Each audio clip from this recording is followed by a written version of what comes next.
Hi everyone, welcome back to my channel. So in today's reading, we are not doing tarot, we are doing another form of divination, which is called I Ching, or maybe you've heard it under the name I Ching. And this is coming from China, and this is very, very ancient. If you want more explanation, please have a look at the video I made here, and it will tell you everything. So the I Ching is usually used when you have to make a decision, or when you want to know something about a situation and you don't know what to do. So it is supposed to help you know where you are in the situation and how maybe it will evolve and what kind of attitude you should have. So to do this, we have these wooden parts here, and we have the 3 coins. Here they are just usual coins, but always the same, that I use for this purpose only. And today, so we will make 3 groups. Group number 1, group number 2, group number 3, and this will help you choose your group. So for the first group, you have this amethyst geode here. For the second group, you have the celestine.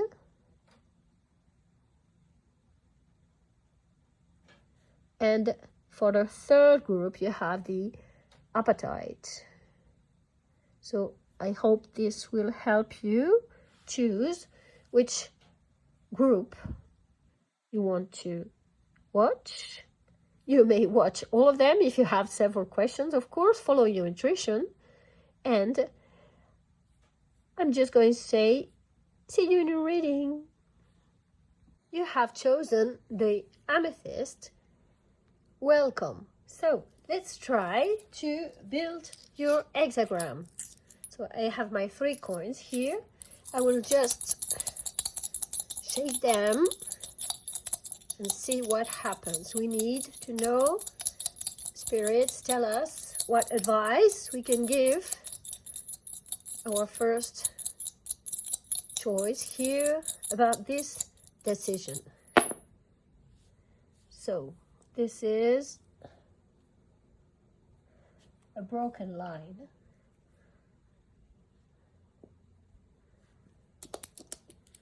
So as you know, we will do this 6 times.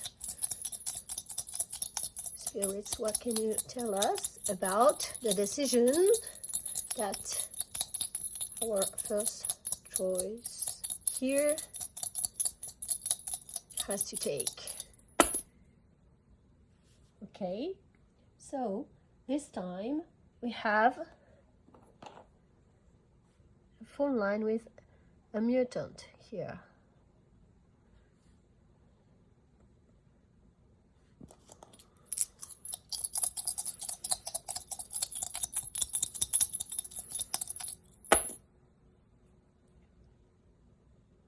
So this time it's again the same than the first line.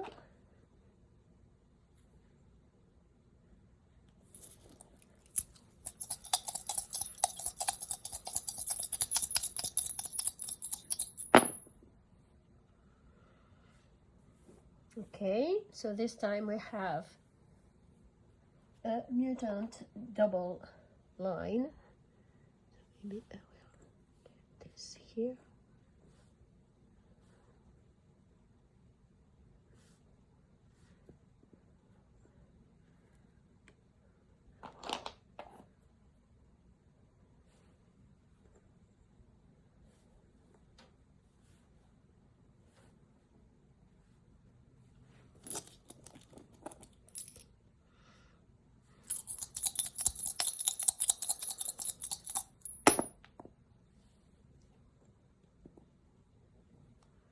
Okay, this.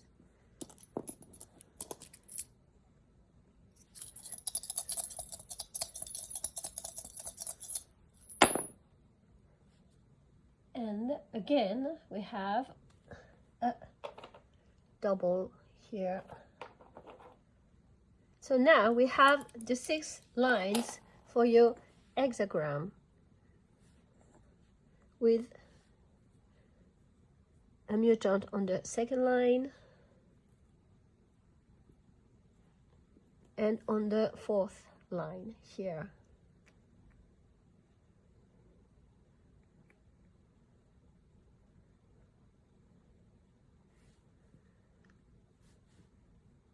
So now let's have a look at what it means.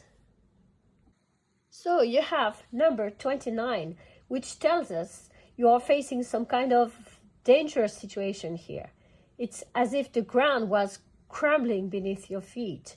Your hexagram is composed of water on water. You have twice the same thing here, okay? So what is required from you here is to not panic and to face up to danger. Easier said than done, this is true, but the hexagram is also telling us that more than the situation itself, it's your fear that paralyzes you. You have to think carefully about how you can overcome your fear. Maybe what you're facing now is not what scared you, but only triggers something deeper in you. Some of you might lack self-confidence, for example. You have to have this faith in life again. Your situation is far from being desperate.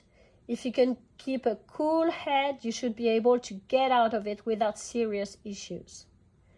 When facing a terrifying situation, usually you have 3 ways of coping with it.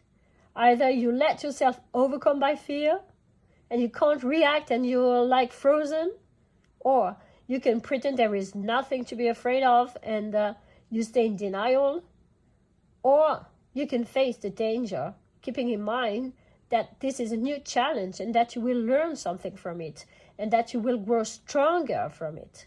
This is exactly what is recommended here. Just be like the water of your hexagram. Water can take different shapes and forms and continues running, adapting to the ground it finds itself in. Water always finds its way. Just be flexible and perseverant. Understand that every new challenge can make you grow. You can find resources you didn't even know you had.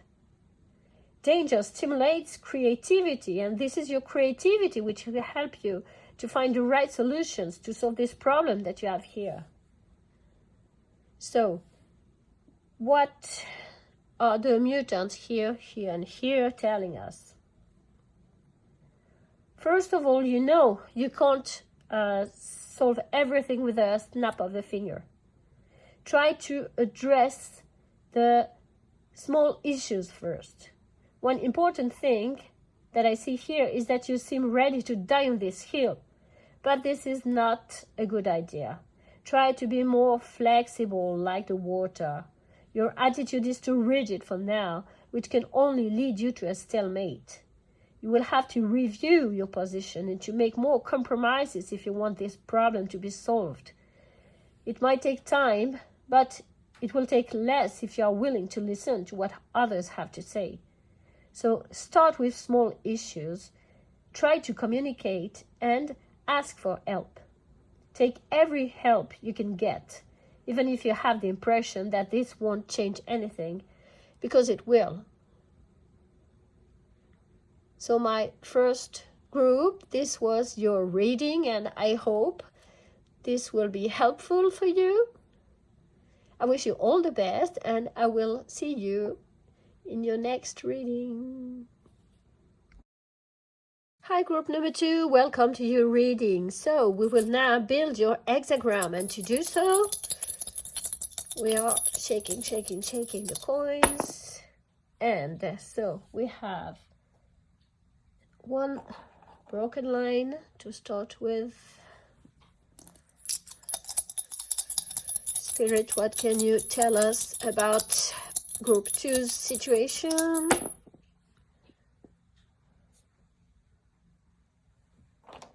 Another broken line. What advice can you give us for groups 2 situation.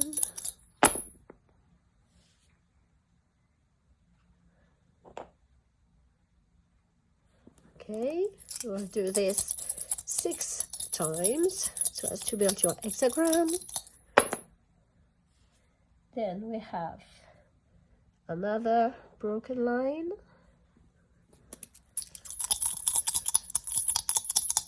What can we know about group 2's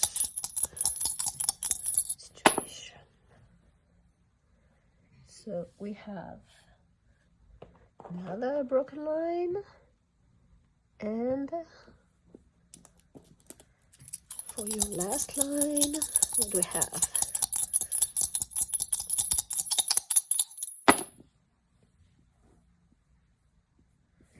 Another broken line. So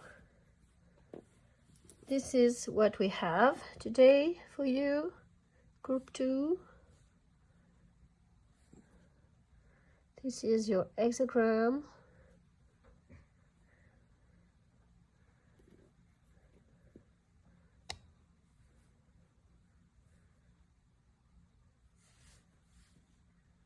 So let's see what it means. So you have number 15 here with the mountain here and the earth, Mother Earth here. So this is a very positive hexagram. The advice for you here is to remain modest. You probably know how humility is an important quality in Eastern cultures. So this is why this hexagram is very positive. The right attitude here is to equalize and harmonize your behavior with what is coming from outside. Know when to talk and when to remain silent. Be flexible, and you can also be self-confident, but you don't need to boast about your qualities. Don't try to hide your shortcomings either. Instead, try to work on them. So you know this saying, speech is silver, but silence is gold. If instead of focusing on what is going on in the outside world, try to listen to your inner voice, to your inner child, you will make big progress. Of course, this doesn't mean that you have to remain silent at all costs. What is recommended here is a skillful balance between flexibility and firmness. You know, like all great leaders, it's better to be respected for what you say than to try to impose your views with an endless stream of words. And you know, the people who have made it to the top after years of hardships, of course, they are very proud of what they have accomplished. But here, the recommended attitude is not to boast so much about it. And even for normal people, I'm not even speaking about very famous people here, but if you are a woman who has to take care of their house, of her kids, of her parents sometimes, and also have to be perfect at work, you can only be praised for this. But sometimes it's smarter not to boast about it so that you won't trigger jealousy or rivalry. See what I mean? So the attitude that is recommended here concerning this decision you have to make is to remain modest.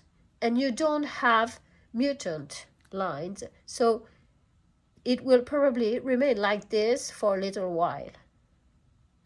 So I hope this was a helpful advice for you, group number 2, and I will see you in the next reading.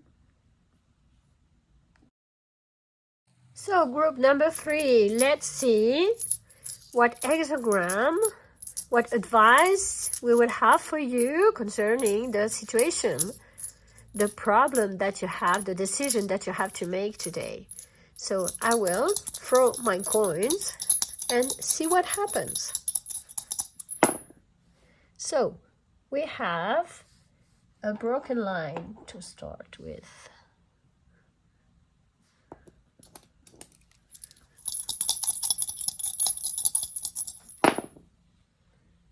Then we have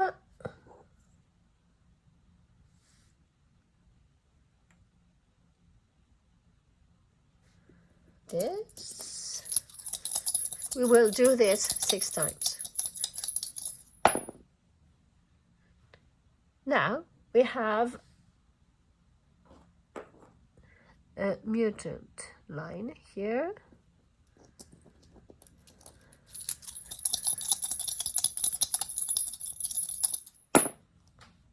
Oh, another one.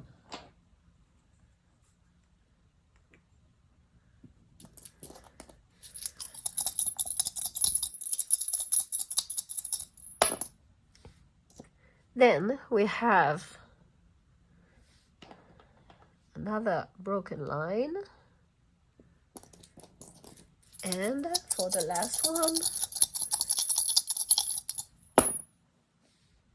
we have another full line.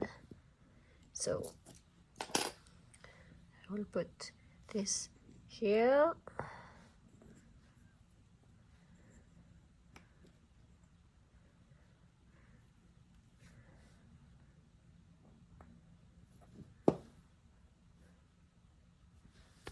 And let's see what it means. So you have number 50, the wind and the wood here, meaning the roots, the patience, the grounding that are necessary for something to evolve, and the light and the fire here, and the understanding that goes along with it. So imagine a cauldron, you know, like the cauldron which is half, for example. They can be used to cook, obviously, and also to perform rituals.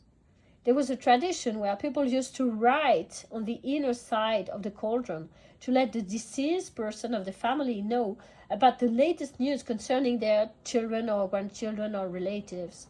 So the cauldron was seen as an object between the material and the spiritual world.